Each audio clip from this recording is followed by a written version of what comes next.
Ang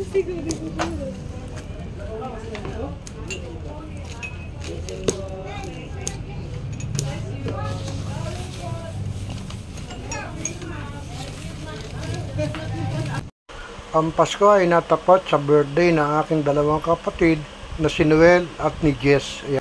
At ito nga, bago pa maganap yung sayawan na yan, kainan na yan, ay binidyohan ko muna yung Christmas tree at yung mga naka-display na mga pamimigay na gift.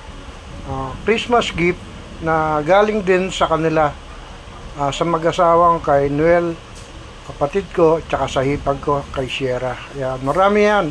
Marami pa nga akong hindi na videoan dyan.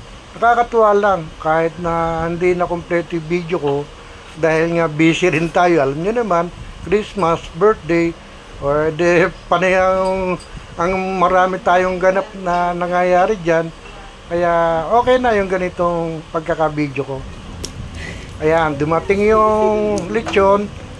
May lechong baboy kami at ako ang nagbukas. Nakakatuwa. Ayun yung isang kapatid ko sa likod. Yun may birthday. Ayan na nga. Binubuksan na natin. Wow. Nakakatuwa talaga.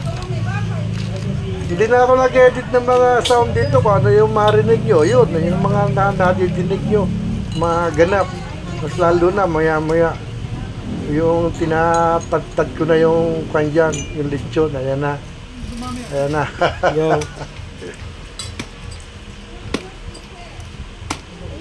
Lutong nito, lechon, nasarap. Hindi ko na naipakita sa video dahil kumakain kami rito hanggang mainit, kasarap. Kahit wala ng sauce pa. Yung balat, syempre, sa lechon, unang nauubos ang balat. Alam niyo naman. Inuulit ko nga birthday, Christmas ko na rin ito celebration. Ayan, yung may birthday, si Noel at yung isa si Jess food. Marami pang mga hindi na-ikuha dyan dahil nag-uumpisa pa nga lang yan ang pagigaya.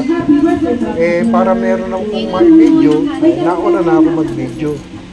Pagka kasi nag-umpisa na yan, medyo ako na mahirap na mag-video.